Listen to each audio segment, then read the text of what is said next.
Sige, Binibini. Ayun, kamusta po?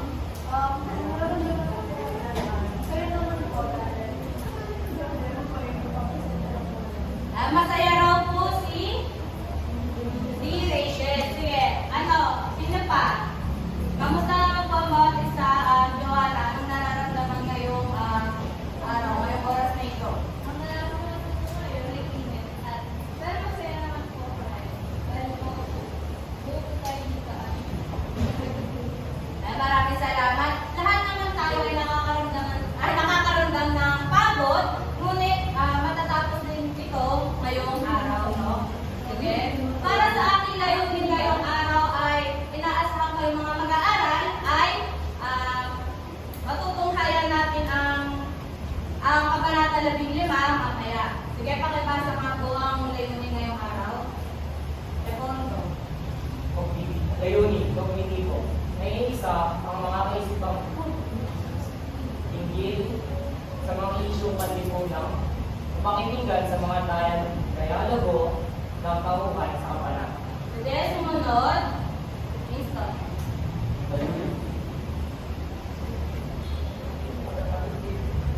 Mahalaga na ang mga pagtulong sa kapwa at kung paano ito isa sa larawan. Isa sa katuparan. Sige, sumunod. Reset.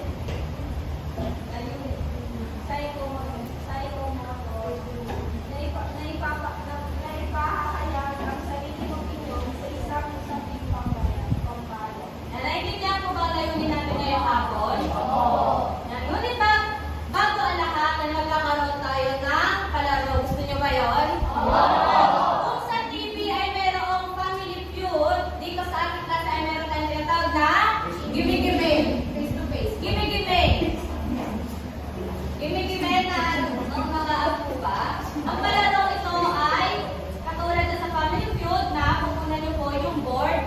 Sasagutan nyo yung katanungan. Sige, pakibasa nga po ng katanungan. Iyan. Sino-sino ang mga mag-aaral na nasa kabanata? Sige, magbigay ng mga mag-aaral sa Kabanata 14. Jaisen. Si Pelae. Sumunod. Joanna. Si Sandoval. Sumunod. Sige nung pasta ba? Nasa Kabanata 14? Isa po siya mag-aaral? Sige. Si Isagati. Sige. Si Pekson. Sumunod. Si Makaraig. At panghuli ay si Isagani. Ano nga ba ang pinag-usapan nila o ano yung ginawa nila sa bahay ni Makaraig? Sige, binigyan ni Joanna. Sila po ay nag-interview sa matungkol sa pagsusulong ng wikang Kastila. Dahil sila ay nagpulong-pulong upang mapag-usapan ang pagtatagin nila patungkol sa wikang Kastila. Sige, kumuha ng mga papel at lapis, ballpen, at sagutin ang ating unang pagsubok ngayong panahon. Ngayong hapon. Pakibasa nga po ng panuto. Sige. Kaya ng ginawa ng bawat kalat. Sulat ang tama ko pas ko ang pagkakot tayo sa parating at manuto. Nanaunawa po ba ang ating panuto? Bibigyan ko lamang po kayo ng 1 minuto para sagutin ang mga limang katanungan.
2021 bar exams na isinagawa noong Pebrero.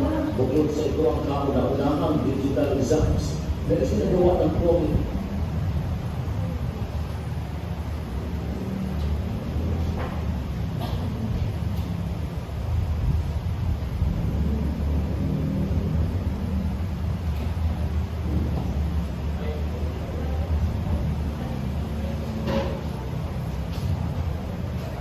Madali lang.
Ang unang bar exams na isinagawa sa gitna ng pandemya.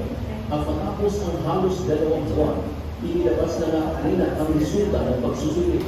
Emosyonal ng lamang ang mga examiner, pati na ang kanilang mga magulang, kamag-anak, kaibigan at maging mga profesor sa law school na sumusuporta at matiyagan ng aba sa harap ng Supreme Court. Si Irene Joy Mendoza Uri mula sa Central Escolar University sa Makati bumagsak sa unang pagkuha niya ng bar exams noong 2018. Pero hindi siya nawala ng pag-asa at nagpatuloy siya sa pag-review kahit online lang at sa kabila ng iniindan niyang sakit. Isa rin siyang COVID-19 survivor. Naging inspirasyon ni Irene Joy ang namatay-laynan na nakipaglaban din sa sakit upang ipasa ang napakahirap na pagsusulit. Para po sa nanay ko, na nasa heaven, sa totoo lang po, kahit po ako lumaban sa cancer para dito. And this is my second week, hindi ko po nahain ang first week dahil may sakit po ako. Lahat po ng glory para kay Lord. Si Merilo Ermitano naman lumabas sa gate mula sa trabaho para personal na makita ang pangalan ng anak sa netball sa harap ng SC. Kwento ito, ilang araw na siyang hindi makatulog sa pag-aabang ng resulta ng exams. Oo, hindi ako nakatulog kagabi. Wala na akong tulog na tulog ako. Hindi na tulog. At nang malaman ito, na isa ang kanyang anak sa mahigit 8,000 na pinalad ng pumasa, napalitan na ng tuwang ang ilang araw nito ng pagkaalala. Niliwatan na talaga ng pangarap ng anak ko. Nakapagod siya sa PMA pero bumagsak siya pero kamatay niya. Dahil sa matay na namin. Oo, isa na year na pa. At yung current driver, hindi siya nakapagsa dahil doon. Tapos kaya lang siya. Umasa rin sa bar exams ang magkaibigan Patricia Ann Felipe at Cristina Marie Barab mula sa pamantasan ng lungsod ng Maynila. Bukod sa exams, sa simula, kasama sa kanilang inaalala na baka hindi makakuha ng pagsusulit kung magpositibo sa COVID-19.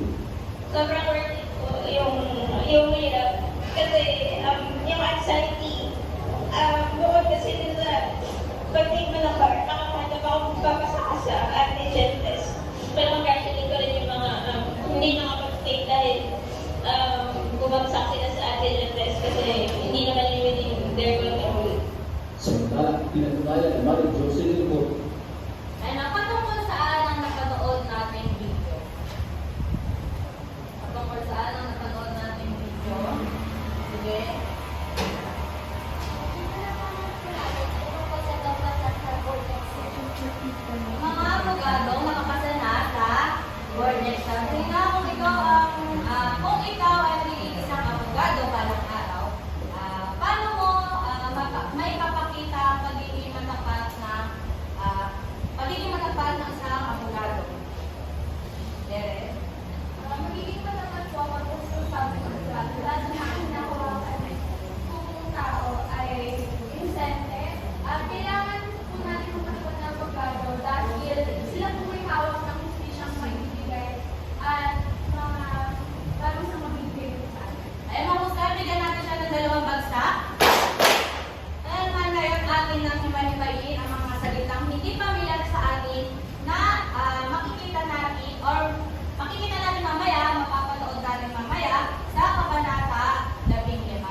nila yung sa isang Kumukonsulta, iba pang sagot.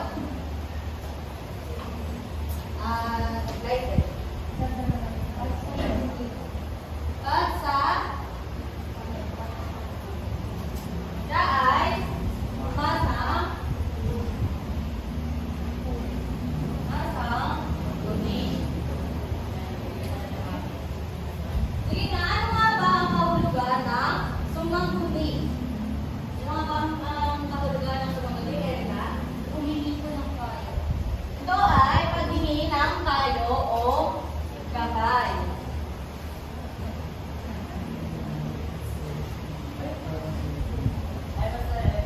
Paghingi ng kayo o gabay. Sige, gamitin natin sa pangungusap ang salitang sumanghuni. Gamitin sa pangungusap ang salitang sumanghuni. Tondo. Mangguni si Erika sa isang mukbang para makita ang kanyang Mangusapin nga natin siya ng dalawang bansa. Okay, para sa pangalawang larawan, sino maaaring sumagot? Pangalawang larawan, sige nga, subukan natin si Eliza. Ha? Nilisan kaya itong nakapaloob dito sa araw. Ayan, mahusay. Sige nga, ano nga ba ang kahulugan ng nilisan? Magtaas mo ng kamay na sumagot. Pag umalis, then gamitin sa pangungusap ang salitang nilisan. Meron pa bang ibang kamay dyan? Phone na lang ba? Iba pang kamay? Gamitin sa pangungusap ang salitang nilisan. Erika. Nilisan ni Pondo ang bahay. Nilisan ni Pondo ang bahay na marumi mahusay. Bigyan natin siya ng dalawang bagsak. At para sa tatlong larawan, sumahan sa mga slicer.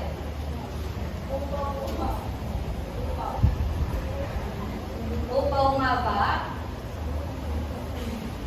Sige, ano nga ba ang ibig sabihin ng upaw?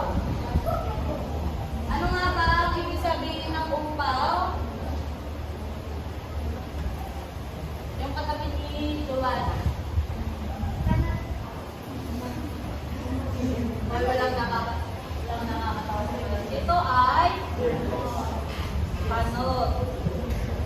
Sige, para sa ika-apat na larawan, ano nga ba ang ibig sabihin nito?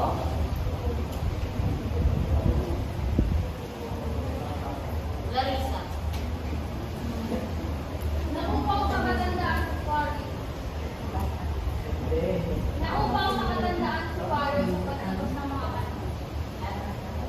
Naupaw? Wala pang sagot? Tondo. naging upaw si Pablo dahil sa katandaan. Naging upaw si Wario. sa dahil sa katandaan. Bigyan natin siya ng dalawang bagsak. At ika-apat na larawan. Ika-apat na larawan.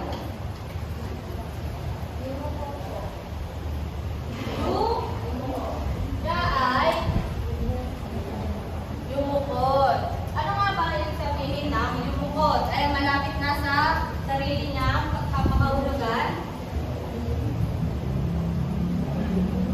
Antonio. Ito ay yumuko. Kaya mahusay, no?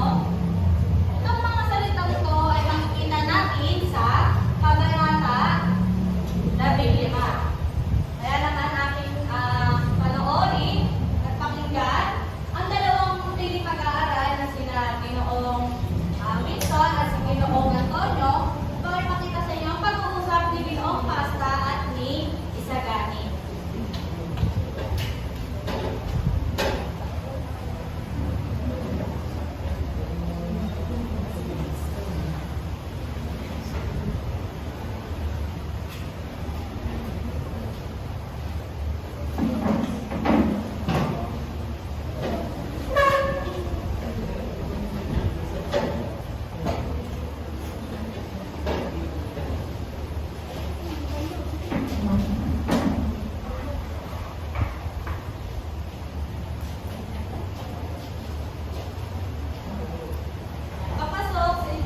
Isagani sa tanggapan ni Ginoong Casta?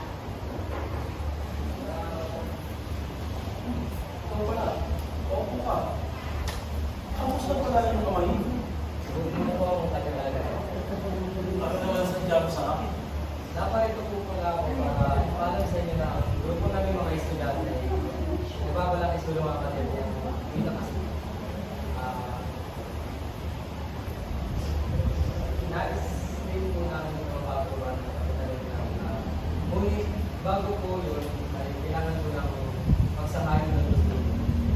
Ano naman ang nalaman ko dyan? Okay po dito, amin po sanang hihingin ang inyong amin po sanang hihingin inyong pagpaling kung sakaling gusto mo po yung Masaya na mo sa pimpiyan. Marami akong pag-aari. Kailangan kong kumilos ayon sa batas. Kinalulungkot ko hindi kita matutulungan. Dahil masaya na mo sa pimpiyan. Maalala niyo ako kapag uban ng buhok. kung ako man po ay magkakaroon na ng buwan na tulad niya na ililimot ko ang aking pag-ibig sa nakaraan. Nakikita ko wala akong nagawa. Kung di ang para sa kanila ang bawat buwan ay magiging pinig, hindi may papapagod. Hindi ba po sa iiyak? Kung ngayon po, wala na po ako magagawa sa inyo. Sana ako di po ito isip sa mga pasensya na. Kaawa-awa mo na. Kahaba-haba. Ngunit, sana'y lahat katulad ay mag-isip kahaba. Bigyan natin sila ng maraming salamat, Ginoong Winston at Ginoong Antonio. Dahil natunghayan natin ang pag-uusap ni Ginoong Casta at Isagani, ano nga ba ang pakay ni Isagani kay Ginoong Casta? Ano nga ba ang pakay ni Isagani kay Ginoong Casta? Sir Tonto. Ang bakit ni Isagani, hindi ginawa ba sa ay ang pagtingin ng kanyang basbas upang sumakain kay Isagani na matupad ang aral sa Pilipinas. Bigyan natin siya ng isang bagsak. May iba pa bang sagot? Ano ang pakay ni Isagani kay Ginoong Casta? Ano yun?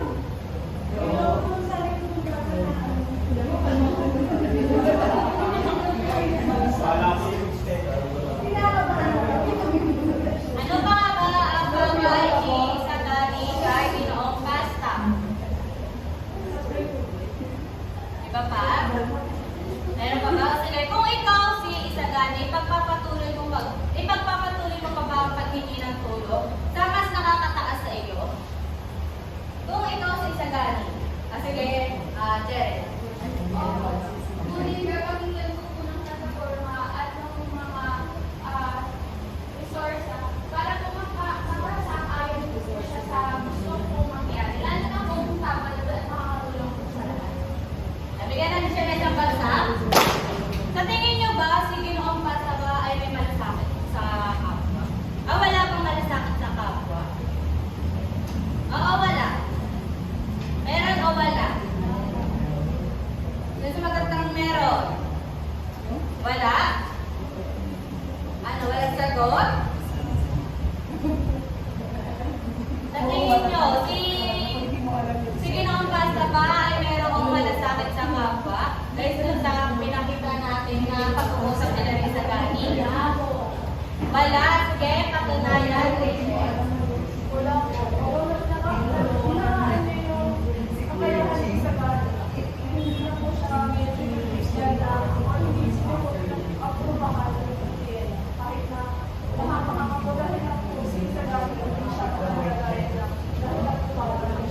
Bigyan natin siya ng isang bagsak.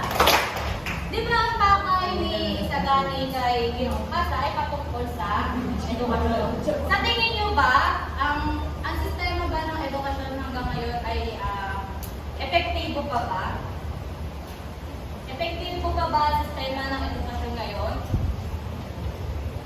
Larissa. Hindi na po epektibo ang sitwasyon ngayon, dati meron ng ibang paaralan, hindi ko naman po nilalahat, pero may ibang paaralan na siguro na nagpapabayad para makakasama ng estudyante. Na hindi naman po natin sinasabi na kasama yun dahil hindi maaaring wala ka natutunan ng estudyante na ito pinasama. So, hindi gumano po sila para makapunta sa kanya. Ayan, maraming salamat. Bigyan natin siya ng 2 bagsak. Kaya batid ko, may mga natutuhan na kayo sa ating tinalakay na kabanata na si Ginoong Pasta. At para sa ating, kaya naman ating tukuyin kung sino ang nagsasalita sa bawat kahayag. Pakibasa nga po ng unang bilang. Erika. Kayo kung makailan sila ng mga usapan. Totoo nang muna ako sa pag-ibig. Sa lupain, silangan at nagkakamali. Sino ang nagsasalita dyan sa kahayag? Si Ginoong Pasta. Tama. Sumunod, ikalawang bilang. Si Alaysa.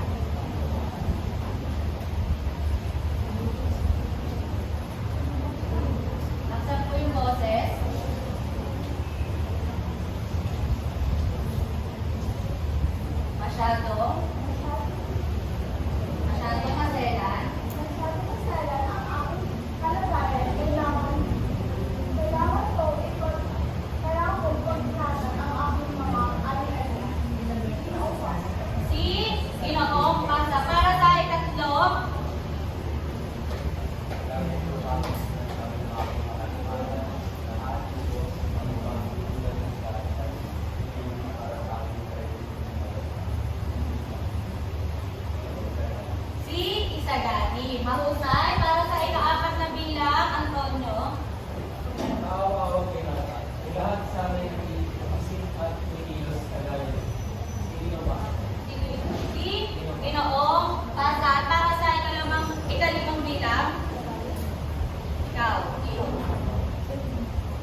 pasta at sisagahin ng nagkaroon ng pag-uusap tungkol sa pagtupad ng isang paaralan tungkol sa wikang Kastila. Pwede mo bang simulan sa unang Sinulat ko sa discrimination sa edukasyon. Marami pong mga estudyante ang sumusubok na tingin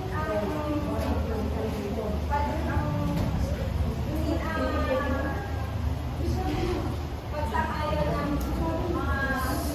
mga matataas na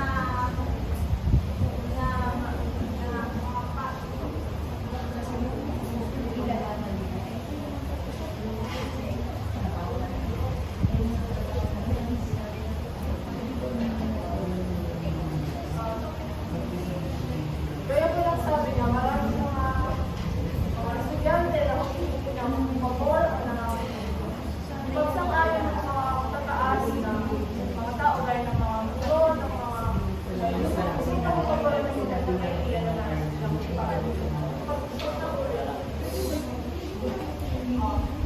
ako naman po, isa pa sa mga isyong panlipunan na ating makikita sa kabanata ito ay diskriminasyon batay sa paniniwala at desisyon. Si Ginoong Pasta ay isang tanyang abogado sa kanyang grupo. Siya ay mataas, siya ay kinikilala bilang matalino, mataas. Siya ay ginagalang ng malaki. At yun po ang kanyang posisyon. At nung pumunta si Isagani upang humingi ng kanyang pagsang-ayon, ginawang dahilan noong Pasta o yung kanyang paniniwala sa sinabi niya Isagani ay kailangan maging matanda mo na siya o kailangan ano po muna siya bago siya parang magbigyan, pakinggan, maging. At yun po yung paniniwala niya. Which is matatanggap bilang isang diskriminasyon dahil kahit tatang po siya, marami po siyang kakayahan. Jason, maaari mo bang ipagpatuloy ang diskriminasyon sa kawalang karunan? Magandang ideya na ipinahayag ni Isagani at benepisyo at maraming Pilipino at kung sakaling sumang-ayon si Pasta, maraming Pilipino matututo ng wikang Kastila. Kaya ako nang sabi niya, pag naipatupad yung magandang ideya ni Isagani ay maaaring magkaroon ito ng nakamagandang epekto sa mga estudyante at sa ating lipunan. Dahil nga po ito tungkol sa wikang Kastila at ito po ay ating matatanggap bilang isang diskriminasyon at kawalang katarungan dahil yung dahilan na ibinigay niya ay hindi siya nararapat na makikumpara sa magandang ideya na ibinigay ni Isagani. At panghuli naman at pang-isyong partikular natin ngayon dito sa kamaranggang ito ay ang diskriminasyon sa paggawa ng desisyon. Kaya nga po nang sinabi ko kanina na dahil naman po siya ay matanda, siya po ay isa lamang estudyante ay napag-desisyonan yung Pasta na huwag ito sa isang ayunan. Marahil siya'y namangha sa kanyang katabuhan, sa kanyang pag-iisip ay napag-desisyonan niya na huwag ito pagwalan sa ilang po sa kanyang kapayuan.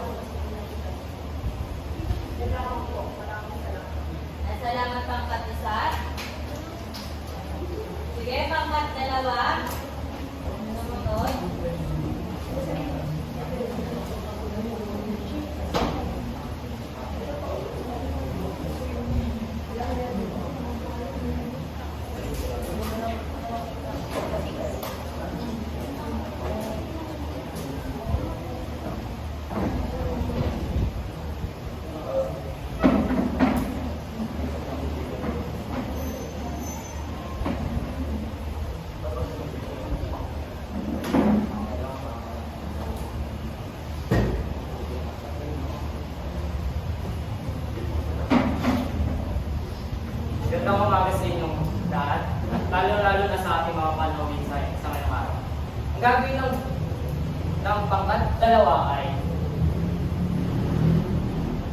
sa pamamagitan ng isang talk show, hingi ng opinion ng kaklase patungkol sa paksa. Pagkaloob mo ay kung ipagkakaloob ko ang aking panahon, talino at yaman sa aking kapwa.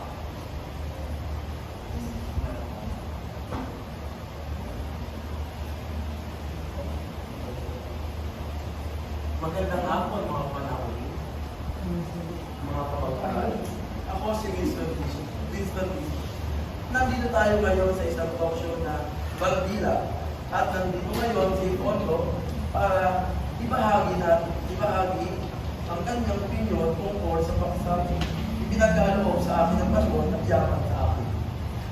Maaari mo ba mulitin, Winston, kung ano ang paksa para maintindihan at mapakinggan ulit ng ating mga panauhin at ang ating mga magalang?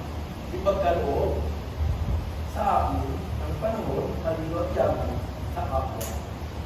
Kung ako man ay pagbibigyan ng pagkakataon at na may bigay ang aking talino, panahon at yaman sa aking mga kapwa ay ang aking gagawin ay kumbaga sasabihin ko lang sa kanila na tapusin nila ang kanilang pag-aaral dahil ang pag-aaral isang susi ito ng isang hindi ko sinasabi na isang susi ito ng pagyaman, kundi isa itong kayamanan na hindi material na bagay na pwede mong kuhain basta-basta. Dahil ginugugol mo ang buhay mo para lang makuha mo ang yaman na ito. At pwede mo itong may pagmalaki kahit kanino. Ikaw, Winston, ano ang iyong masasabi tungkol sa paksa? Napakaganda. Yung paksa. At sinabi, wala na akong nasabi na pwede sa akin. Eh, kung ngayon ay tayo ay magpaalam na sa ating mga panauhin at mga kapag-aral dahil ang bandila ay magsasarado. Maraming salamat.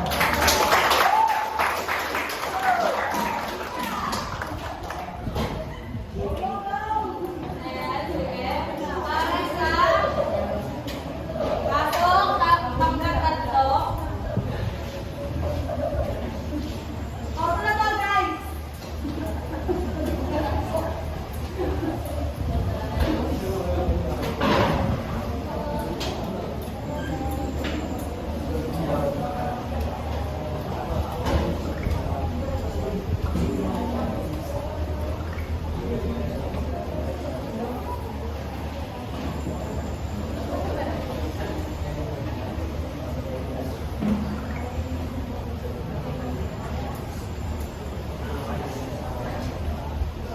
Magandang hapon po. Nandito ang aking grupo upang pagdebatehan ang salitang bayan mo na bago ang sarili.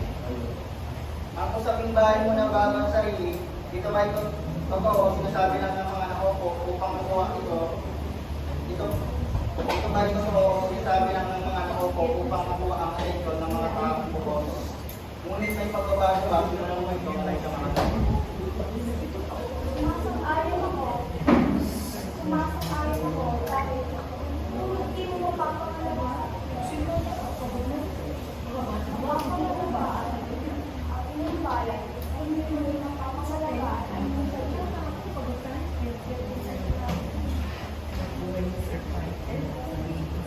Halimbawa, kung ang bayan mo ay hindi maayos,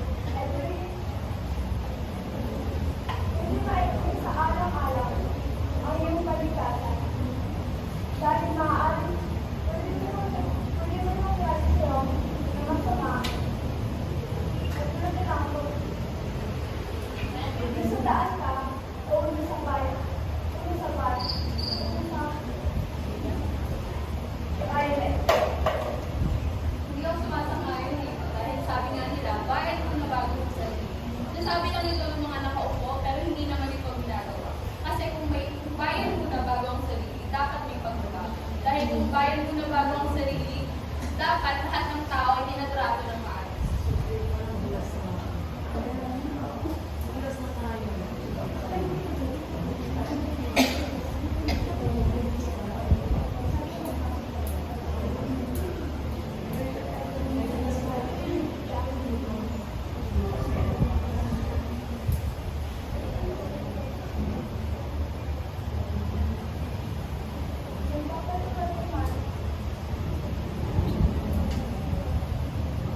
Pangkat isa sapagkat magandang sunod ng sila at kaliwanag.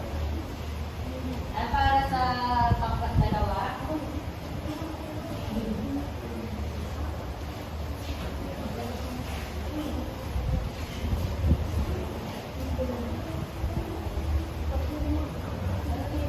Ibigyan namin ng 10 puntos ang pangkat pangalawa dahil napaliwanag nila at nabigay nila ng maayos ang kanilang tutunin at gawain sa araw na ito. Kaya binibigyan namin sila ng sertipikong karangalan dahil sa kagalingan ng kanilang ginawa. Kaya bigyan natin sila ng masigayang palakpak.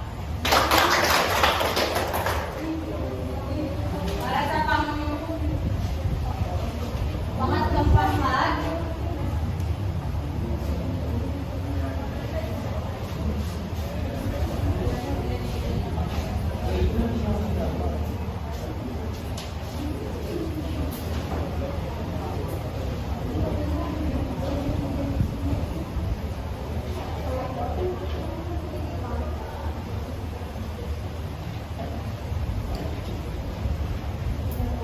Bibigyan ko po ng 8 puntos ang pangkat tatlo dahil napagsalita ang kanilang identitas ng mahusay.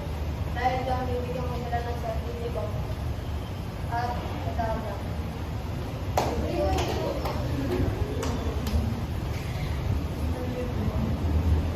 kaya binibigyan ko naman ng 8 puntos ang pangkat isa dahil sa kanilang kagalingan sa pag-explanation sa ginawa nila issue patungkol sa issue panlipunan na konektado sa Kabanata 15. At para naman sa ikalawang pangkat, binibigyan ko naman kayo ng 10 puntos sa kagalingan na ginawa ni Victor at ni Epondo na pinakita ditong talk show. At para sa ikatlong pangkat, binibigyan ko naman kayo ng 6 na puntos dahil inaasahan ko sana na lahat kayo ay magsasalita, ngunit 2 lamang po ang nakita kong nag-debate. Yun lamang po.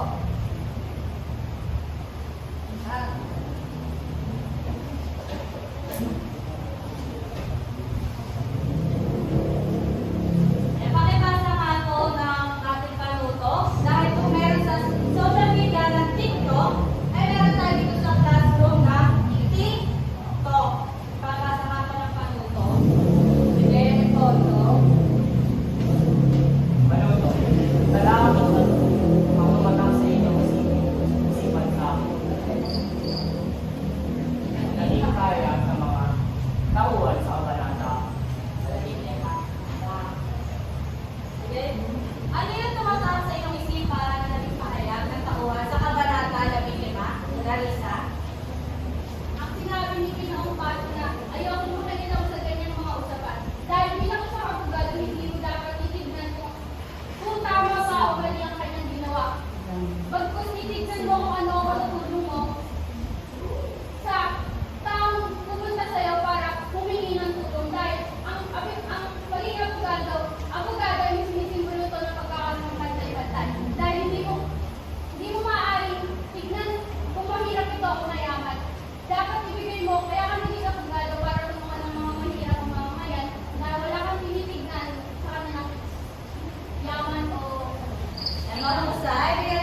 po.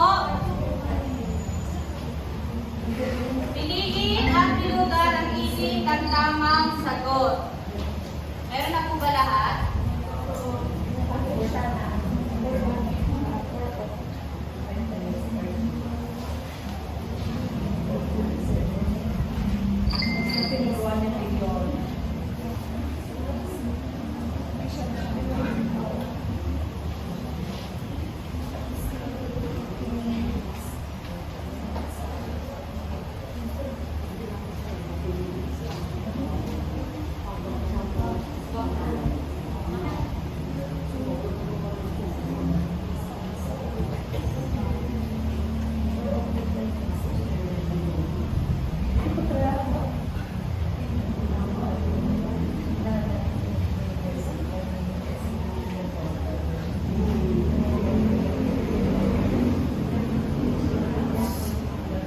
Tapos na po ba? Sino pa po mga nagsasagot? Napakibilisan po.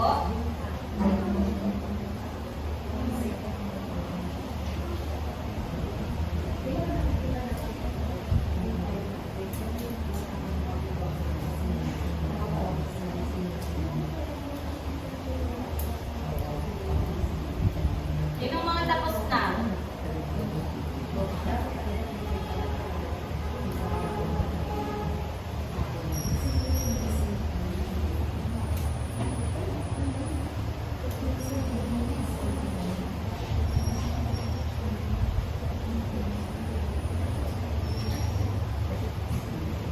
Yan, makipagpalitan na po ng papel sa kalate.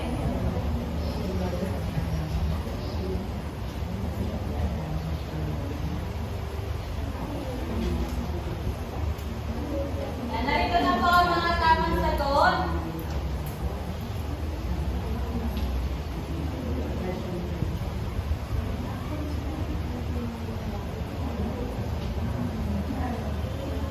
Pagkatapos po, tsaka ng papel na katabi, ay ibalik na po sa